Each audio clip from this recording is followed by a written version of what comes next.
हम लोगों ने कल वाली क्लास में जो टॉपिक डिस्कस किया था, मैंने आप लोगों को कल वाली क्लास में कॉस्ट ऑफ इक्विटी बताया था, है ना? उसमें कोई डाउट कॉस्ट ऑफ इक्विटी में? एक इलस्ट्रेशन नंबर 12 अपन ने कर लिया था कल। देखना इलस्ट्रेशन 12 हुआ था क्या? मैंने CAPM मेथड से बताया था R F plus beta R F minus R F. ठीक है, अब आ जाओ इलस्ट्रेशन नंबर 12 पे, पढ़ो एक बार।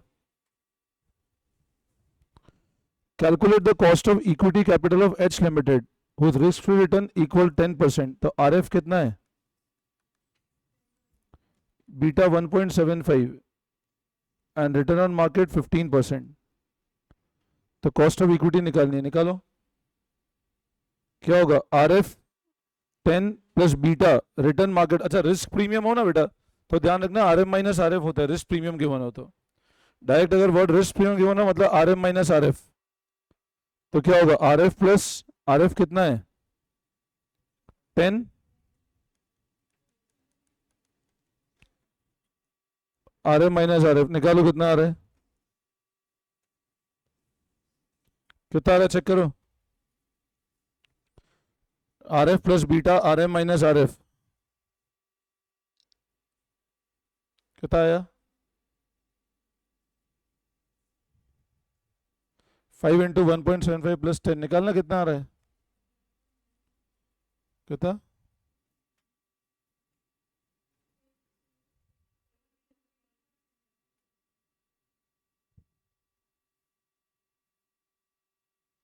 18.75%।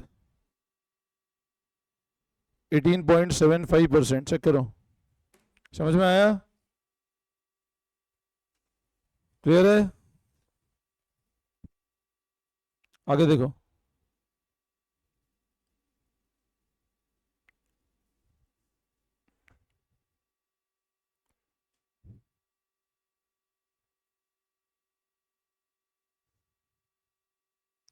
अब देखो, अगला जो सोर्स होता है वो होता है रिटेन अर्निंग। अगला सोर्स कौन सा है? Retain earning. अब रिटेन अर्निंग की ध्यान रखना, आप लिखो cost of retain earning.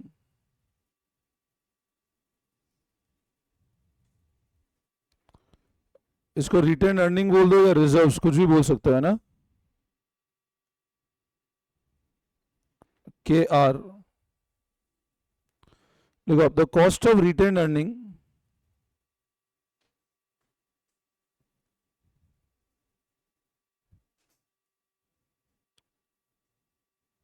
is same as cost of equity, KE। मतलब रिटेन अर्निंग की कॉस्ट क्या है? सेम है किसके बराबर? Cost of equity. If nothing is given, मतलब कुछ भी गिवन नहीं है, तो KR किसके बराबर होगा?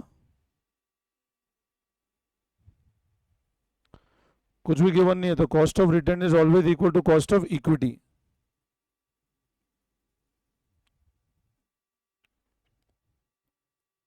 फिर लिखना हाउएवर इफ shareholders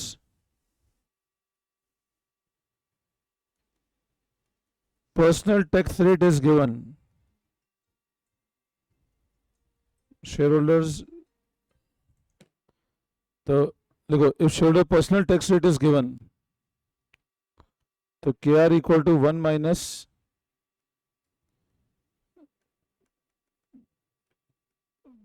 पर्सनल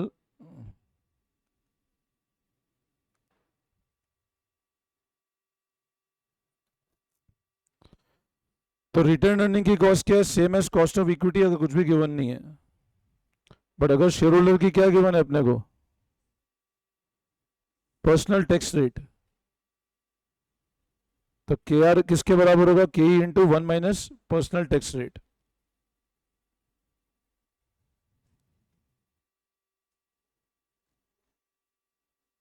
तो रिटेन मतलब रिजर्व्स, तो रिजर्व्स की कॉस्ट क्या है? Same as cost of equity, कुछ भी गिवन नहीं है तो। बट शेयर होल्डर की पर्सनल टैक्स रेट गिवन है तो KR किसके बराबर? KE into 1 minus PT। PT मतलब पर्सनल टैक्स रेट। एग्जाम्पल देखते हैं, देखो अपन लोग। जनरली रिजर्व मतलब इक्विटी होगा,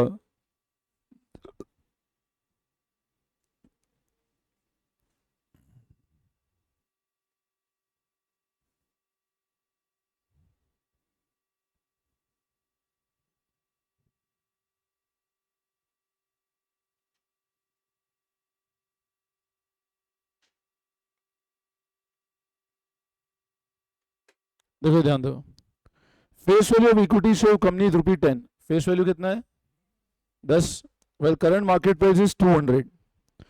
Company is going to start a new project and plan financial issue of share and partially retained earning. You are required to calculate cost of equity as well as retained earning. If issue price 190 है, flotation cost 5 रुपी, मतलब issue price 190 है, flotation cost 5, मतलब net proceed 185 आएगा, flotation cost net proceed 185 आएगा. ठीक है, आगे देखो, dividend at the fund end of first year expected to be 10, मतलब ये क्या है अपना,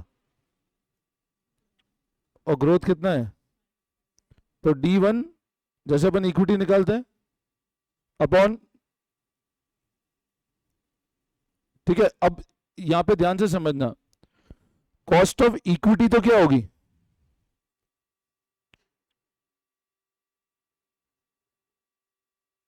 प्लस ग्रोथ रेट, ये कॉस्ट ऑफ इक्विटी होगी. बट बताओ रिटेन अर्निंग को क्या मार्केट में इशू करेंगे क्या, फ्लोटेशन कॉस्ट रिटेन अर्निंग पे लगेगी क्या. तो आप देखो के आर कैसे निकाला, D1, अब रिटेन अर्निंग में कौन सी फ्लोटेशन कॉस्ट है, रिटर्न अर्निंग में फ्लोटेशन कॉस्ट लग रही है क्या, नहीं, तो उसने क्या किया, प्राइस 200 रुपए प्लस ग्रोथ रेट कितनी, बट कॉस्ट ऑफ इक्विटी कैसे निकाला, लॉजिक समझ आता है, क्लियर. रिटर्न अर्निंग पे तो क्या होगा, फ्लोटेशन होगा नहीं, रिटर्न अर्निंग फ्लोटेशन कॉस्ट नए इश्यू पे लगती है, रिटर्न अर्निंग तो ऑलरेडी पड़ा हुआ है अपने पास में, तो उस पर D1 upon P plus G और D1 upon net proceed plus G. समझ आया, बोलो.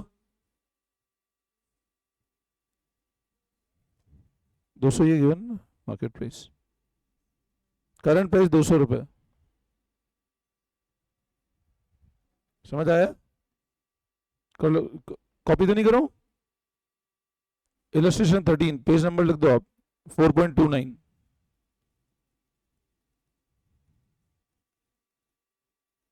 हो जाएगा आराम से, ठीक है. आगे देखो,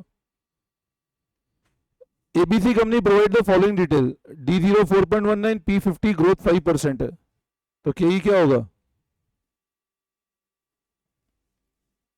not your D1 upon P 13.8%. इसमें कोई डाउट, कर लोगे वाला, बोलो हो जाएगा, हो जाएगा ना. 15 देख लो आप लिखते जाओ बस, इलस्ट्रेशन 14 घर पे कर लेना इसको, 14 15 यही समझा रहा हूँ, बहुत इजी है. देखो RF 7% है, बीटा 1.20, RM माइनस RF 6 है, तो क्या होगा, ये हो जाएगा 14.2%. कोई दिक्कत, क्लियर है, ठीक है. अब बोलो यहां तक कोई डाउट, क्लियर है बिल्कुल. अब अगला कंसेप्ट आता है जिसको हम बोलते हैं weighted average cost of capital. क्या बोलते हैं बेटा, weighted average cost of capital. लगाओ heading next, weighted average cost of capital.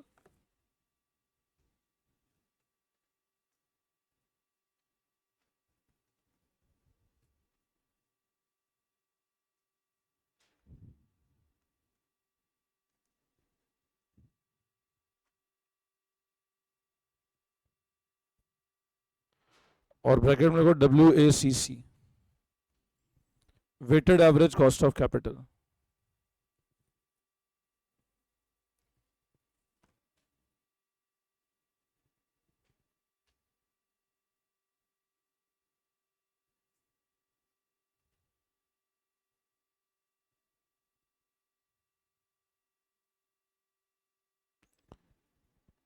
लिखो, it means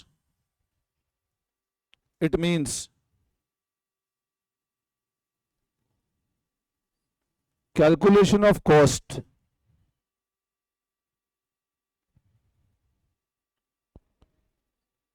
of all source of finance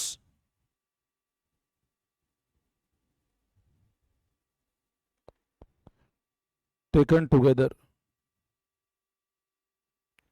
weighted average cost of capital मतलब क्या होता है, सारे जितने कैपिटल है उन सबकी कॉस्ट साथ में निकालना.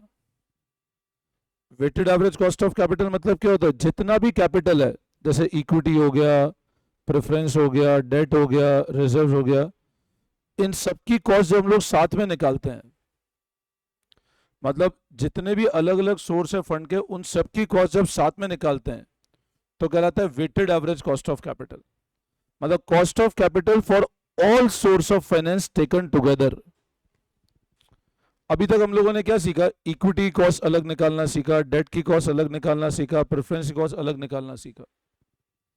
बट जब मैं इन सबको एक साथ कंबाइन कर देता हूं, इक्विटी, डेट, प्रेफरेंस, तो आता है weighted average cost of capital.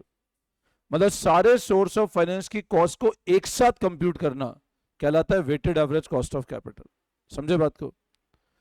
Weighted average cost of capital मतलब क्या होता है, सारे सोर्स ऑफ फाइनेंस की कॉस्ट को एक साथ कैलकुलेट करना। Calculation of cost for all source of finance taken together, एक साथ कॉस्ट निकालना कहलाता है weighted average cost of capital. ठीक है, अब लिखो,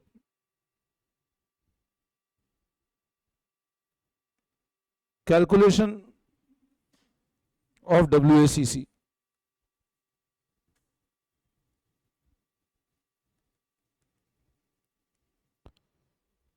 एक तो लिखो आप KC इक्वल टू KEWE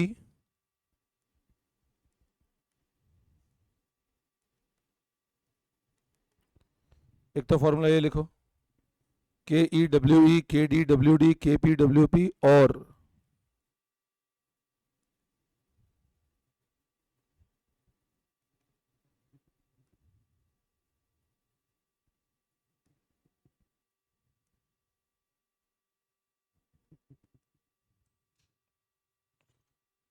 तो वेटेड एवरेज कॉस्ट निकलता कैसे, KEWE KDWD KPWP KRWR, या सारे फंड्स की cost divide by amount of capital, दोनों में रिजल्ट सेम रहेगा।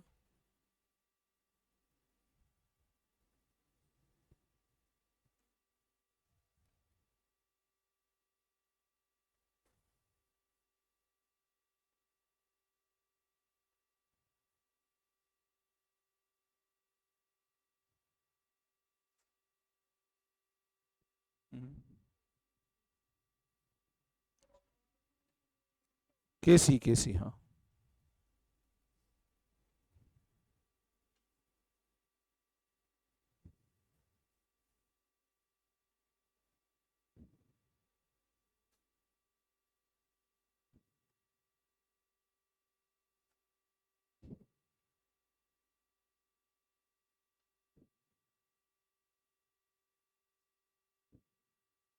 लिख लिया। एग्जाम्पल लिखो एक,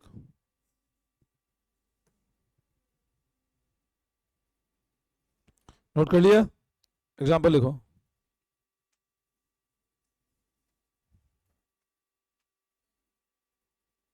तो calculate cost of capital, calculate cost of capital for the following.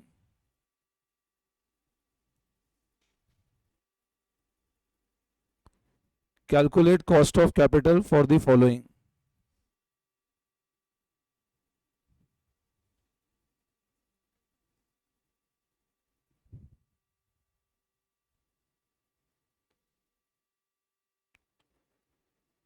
Source,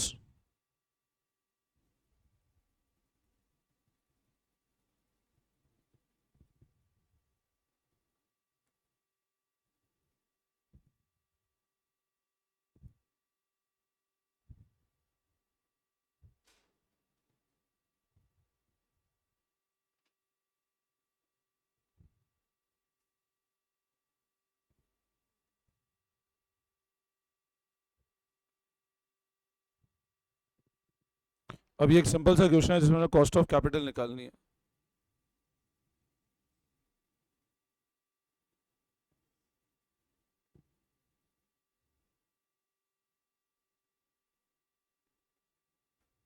now how would you calculate cost? देखो ध्यान देना, देखो अब कॉस्ट कैसे, नोटिंग कर लिया इसको? अब मैं इसके दो तरीके बता रहा हूं। पहला alternate number 1, source amount cost percentage, और एक कॉलम बनाओ cost amount. Debt equity preference.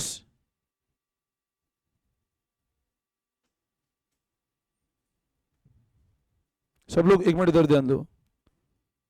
10, 12, 15, 5 lakh का 10% कितना आया? 5 लाख का 12%, 10 लाख का 15%, टोटल लगाओ। 260, टोटल कितनी आ रही है? और इसकी टोटल लगाओ तो कितना हो जाएगा कॉस्ट ऑफ कैपिटल?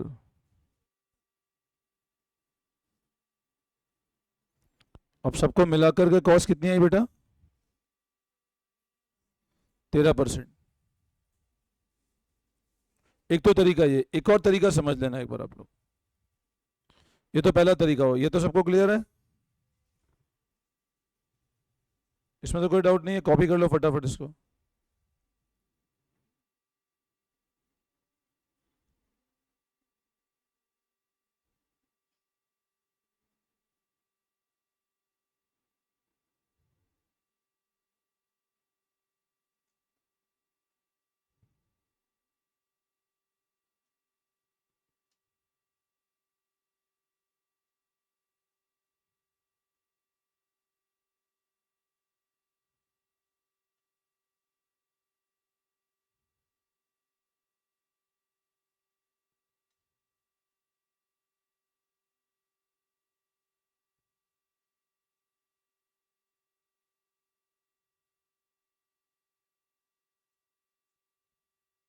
हो गया ये वाला?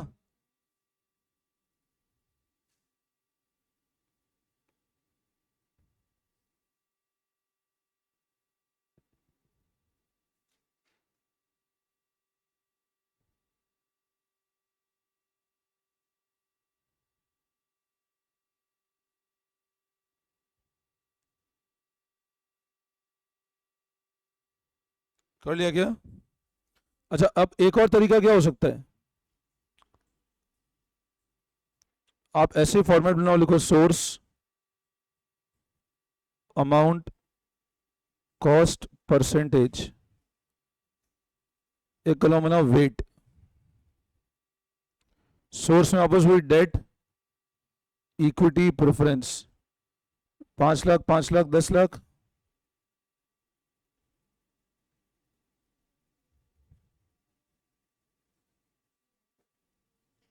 कॉस्ट कितना है? 10, 12, 15,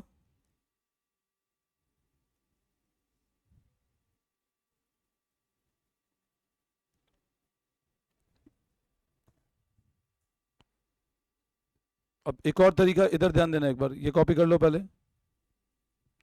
अब आप बताओ, सब लोग ध्यान दो। वेट कितना है? 5/20। कितना आता है 5/20?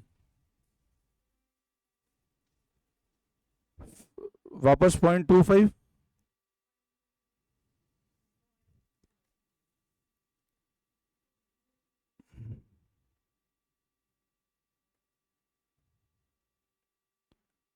कितना आ रहा है निकालो।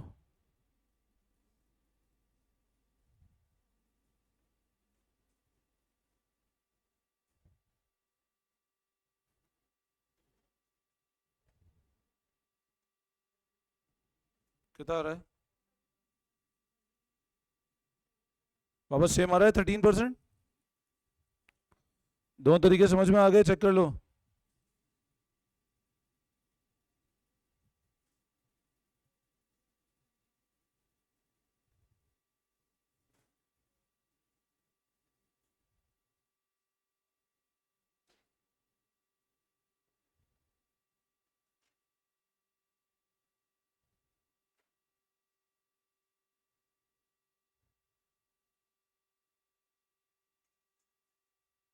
हो गया?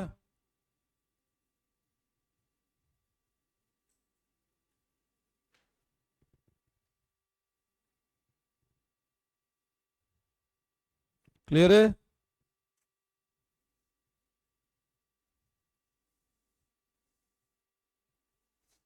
आगे बढ़े? वापस समझाऊं? देख लो एक बार अच्छे से। दोनों क्लियर है? दोनों अल्टरनेट क्लियर है? वैसे ये वाला अल्टरनेट यूज कम आता है, मैक्सिमम वे में ये अल्टरनेट यूज करना है अपने को। अब बताओ, एक बार अभी तक जो पढ़ा पूरा क्लियर है? फटाफट एक बार चैप्टर को रिकैप करो ना, पूरा रिवाइज करो एक बार जितना पढ़ा है मैंने, स्टार्टिंग से लेके फटाफट चैप्टर को तुम एक बार रीड कर लो पूरा अच्छे से। सारे कंसेप्ट को दोबारा रीड कर लो एक बार, स्टार्टिंग से लेके अभी तक जितना पढ़ा है मैंने, फटाफट रीड करो जितना पढ़ा है। ठीक है, अब अगला कंसेप्ट समझो। अब weighted average cost of capital में अगला कंसेप्ट समझो, what are the various types of wait.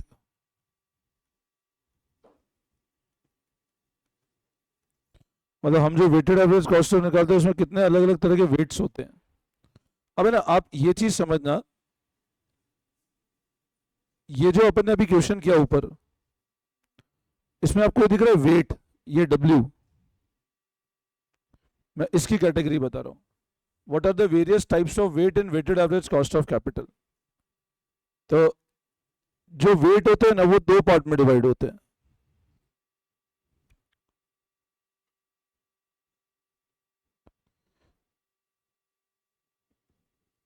एक तो होता है हिस्टोरिकल वेट,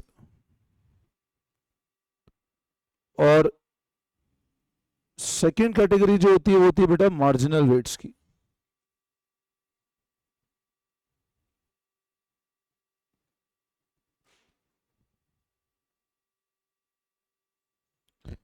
ये वापस दो पार्ट में डिवाइडेड है, एक तो बुक वैल्यू वेट और एक, मतलब weighted average cost of capital में वेट होता है वो दो पार्ट में डिवाइडेड है, one is historical and second is marginal. इसका मतलब होता है कैलकुलेशन ऑफ कॉस्ट।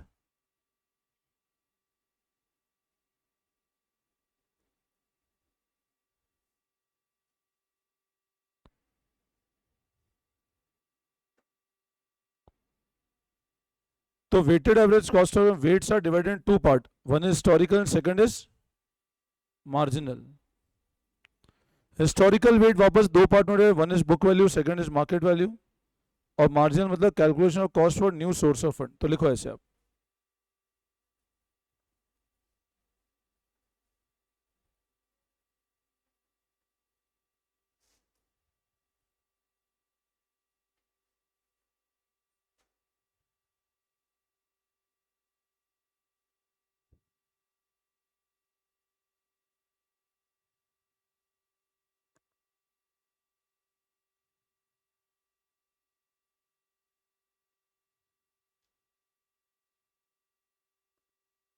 तो वेट जो है वो दो पार्ट में डिवाइडेड है, one is historical and second is marginal.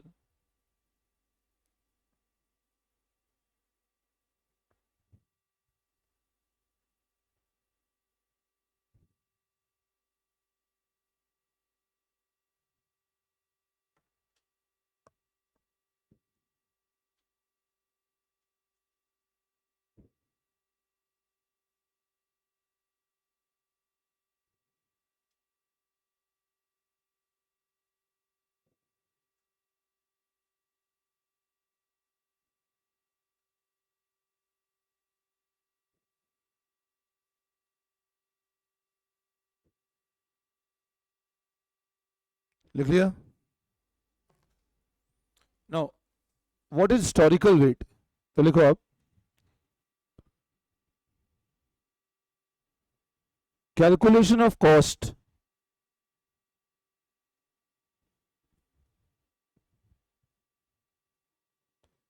For the capital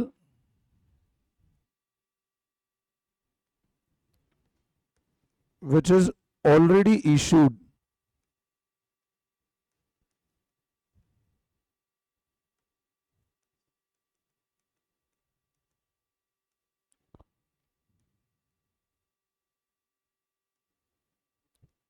जो ऑलरेडी इशूड हो गया, मतलब कॉस्ट निकालना उस फंड की जो ऑलरेडी इशूड है, उसको बोलते हैं हिस्टोरिकल वेट।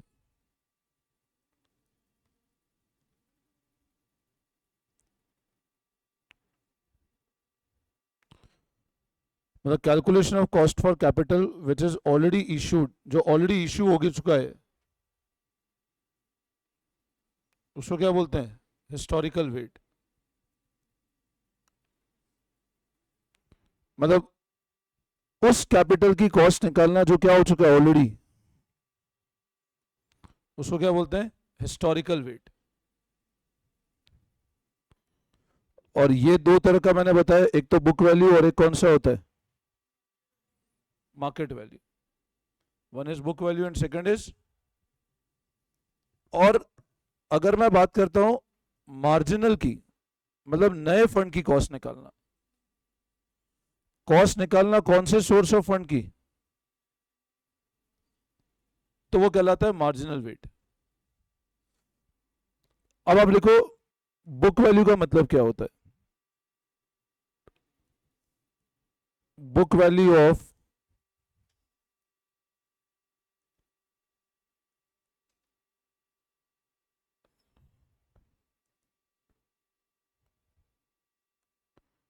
इसका मतलब बुक वैल्यू किसकी? इक्विटी प्रेफरेंस या डिवेंचर की। और इसका मतलब होता है मार्केट वैल्यू। कैसे निकलता है? एमपीएस इंटू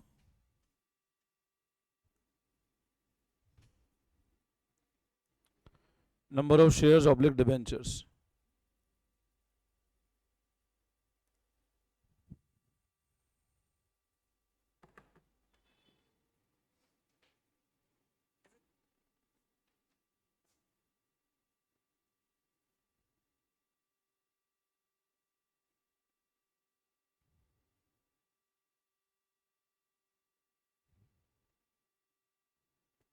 ठीक है, तो इसका मतलब होता है बुक वैल्यू और इसका मतलब होता है मार्केट प्राइस ऑफ शेयर। अब जब भी अपन लोग बात करते हैं यहां पर दो तीन चीज समझना आप लोग। देखो, मैं जब इस वेट की बात करता हूं, मैंने क्या होता है, वेट दो तरह का, one is book value and second is historical weight की। जब हम लोग बात करते हैं मतलब कैपिटल कॉस्ट निकालना उस कैपिटल की जो ऑलरेडी इशू कर चुके हैं, कॉस्ट निकालना उस कैपिटल की जो पहले से इशू कर चुके हैं, वो कहलाता है हिस्टोरिकल। और ये दो तरह का, एक तो बुक वैल्यू और एक कौन सा? अब बुक वैल्यू का मतलब क्या होता है? बैलेंस शीट की जो वैल्यू, उसको बोलते हैं बुक वैल्यू। से मान लो मेरे को एक बैलेंस शीट गिवन है इस तरह,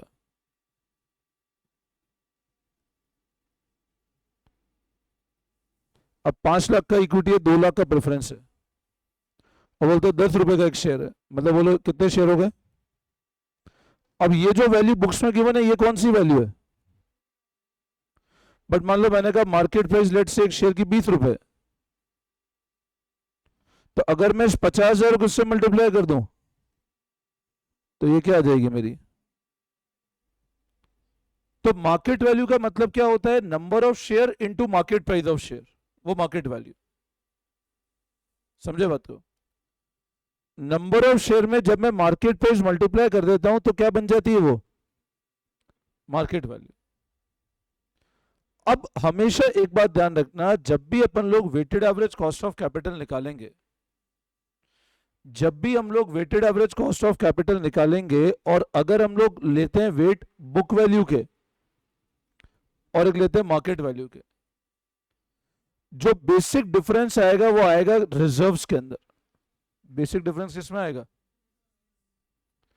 मतलब अगर मार्केट वैल्यू वेट ले रहे हैं तो ध्यान रखना रिजर्व्स हमको अलग से नहीं लेना है। आज जैसे मान लो मैंने कहा इक्विटी की मार्केट प्राइस 20 रुपए, मैंने कहा लेट से ये प्राइस चली गई 70 रुपए, तो ये प्राइस तभी बढ़ेगी जब इक्विटी की कंपनी के पास रिजर्व्स बहुत अच्छा है।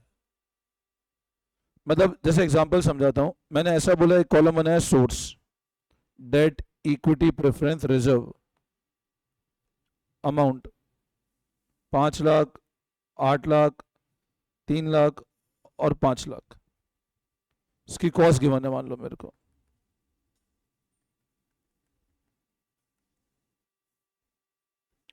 ऐसे कॉस्ट गिवन है।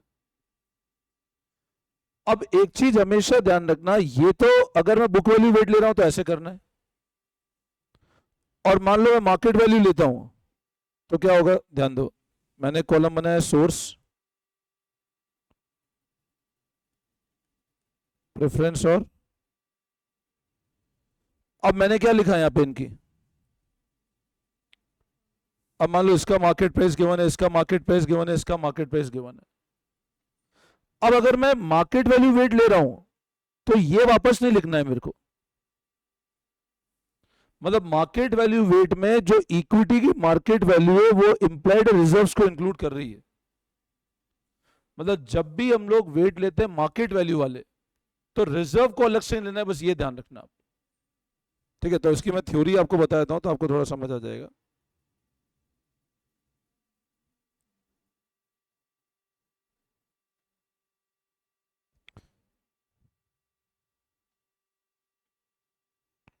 देखो आप, ये सब ठीक है, market value weight for equity होता है ये वाला point. While using market value reserves such as share premium and retained profit are ignored as they are incorporated into value of equity। सिर्फ ये काम, ये लाइन काम की है, तो ये पॉइंट लिख लो एक बार आप। whenever weights are taken on the basis of market value,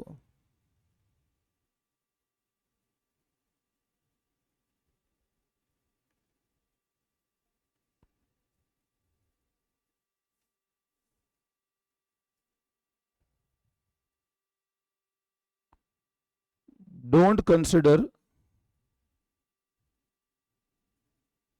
reserve as market value of equity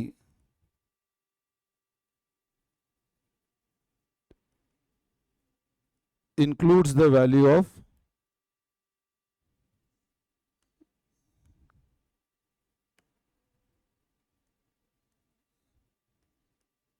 equity market value reserve को इंक्लूड करेगी।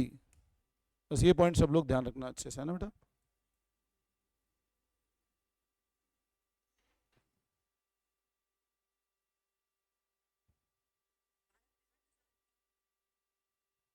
क्लियर है, समझ आ गया? ठीक है, बस आज यहीं तक करते हैं, फिर नेक्स्ट लेसन करेंगे कंटिन्यू। ठीक है, चलो।